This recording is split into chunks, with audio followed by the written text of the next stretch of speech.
Salut à tous et bienvenue dans mon ranch. Aujourd'hui, on va faire un petit point sur la tonus et surtout sur les amortisseurs gonflables arrière que j'avais installés il y a de ça 3-4 mois maintenant déjà. Savoir si tout va bien, s'ils ont bien vieilli avec la voiture, s'ils sont bien adaptés et surtout s'ils sont encore gonflables ou pas. C'est parti.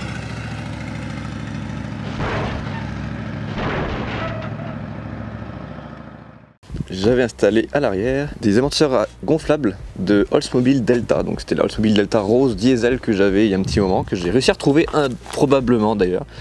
Bon, on n'en voit absolument rien, je sais pas pourquoi je filme. J'avais installé, j'avais dû un peu les twister, on va dire, pour qu'ils rentrent et qu'ils s'alignent parfaitement avec les points d'ancrage des amortisseurs de la tonus d'origine. J'ai bien fait de garder les amortisseurs d'origine, vous allez voir pourquoi, je vais vous expliquer un peu le délire. Et vu que je suis en train de vendre la tonus présentement, je vais remettre les amortisseurs d'origine parce que je pense qu'au contrôle technique, ça peut faire une contre-visite le fait que ce soit pas les amortisseurs d'origine et qu'ils soient trop souples. J'ai fait de la place ici pour accéder à l'amortisseur incriminé. En gros, quand on gonfle les amortisseurs gonflables de Oldsmobile ou Chevelle ou peu importe, les General Motors de ces années-là avaient souvent cette option-là d'amortisseur gonflable. En fait, c'est un genre de caoutchouc ici là. Et quand tu le gonfles comme un ballon, on va dire, il prend du volume et ça soulève le cul de ta bagnole. En gros, ça pousse ça vers le bas, ce qui soulève ta voiture, ce qui fait que tu peux la charger un peu plus. C'est simple et efficace. Le détail que j'avais pas pensé en installant ça sur la tonus, c'est l'écart qu'il y a entre cette pièce qui est donc le pont arrière de la tonus et l'amortisseur en question, sans compter que l'amortisseur est en métal sauf cette partie qui est en caoutchouc, et cette partie qui est en caoutchouc arrive pile en face de cette partie qui est en métal et qui est un petit peu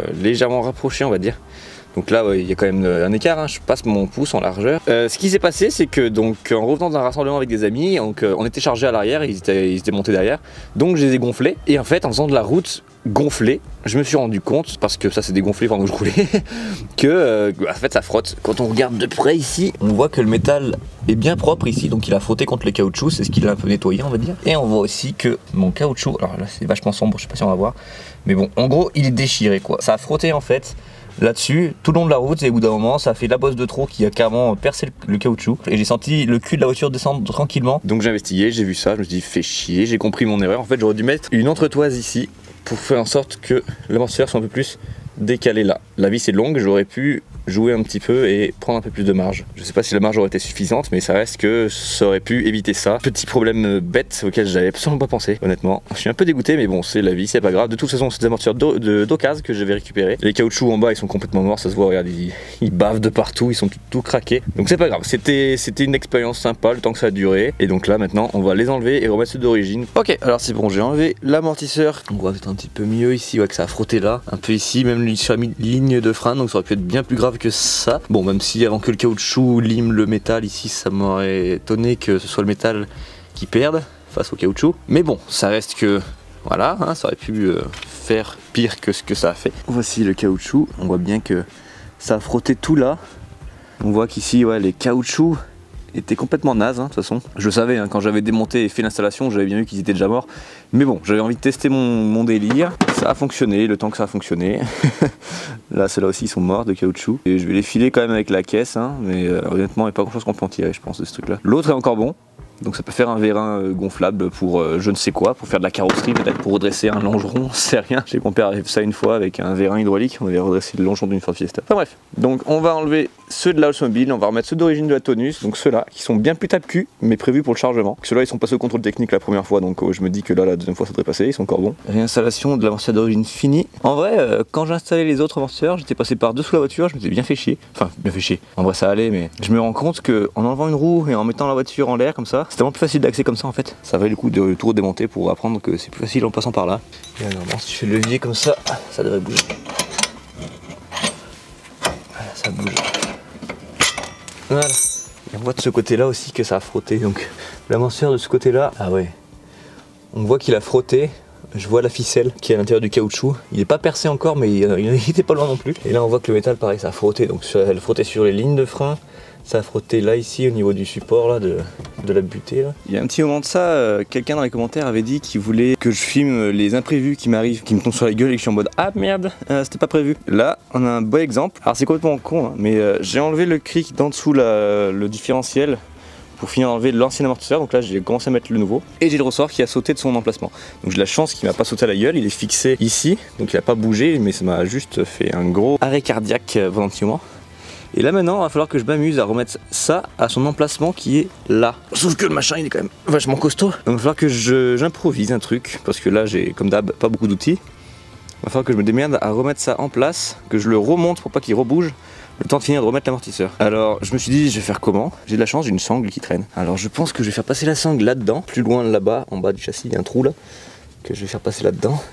Et en serrant la sangle, ça devrait faire venir le ressort par là-bas. Et une fois qu'il sera aligné avec son emplacement d'origine ici, je vais remonter le cric et le différentiel pour qu'il se remette en place. Une fois en place, je ne bouge plus le cric tant que j'ai pas fini de mettre l'amortisseur ici. Voilà, je vais filmer l'opération et puis on verra ce que ça donne, si ça marche. Est-ce que ça va fonctionner? Ok.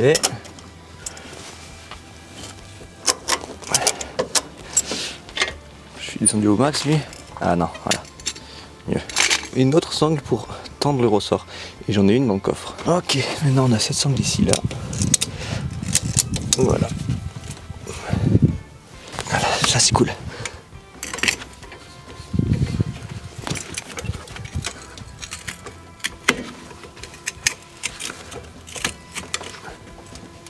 Yes. Nickel. Et voilà comment on répare une connerie. Maintenant on va pouvoir détendre les sangles. MacGyver n'a qu'à bien se tenir. LOL. Je dis ça mais j'ai jamais vu un seul épisode de MacGyver. La technique ultime, je tenais tout ça avec une pince multiple histoire d'être bien sécuritaire. C'est du sarcasme, c'était un plan foireux mais ça a tenu. Donc nickel. Et voilà, réparer ma connerie, c'est bon, je suis content. Heureusement que j'ai ces sangles et heureusement que j'avais 2 sangles parce que s'il en aurait fallu une 3e, là j'étais baisé parce que j'en ai que 2, pardon, je sais plus compter. Et là maintenant on doit être safe, je pourrais enlever ça. Voilà.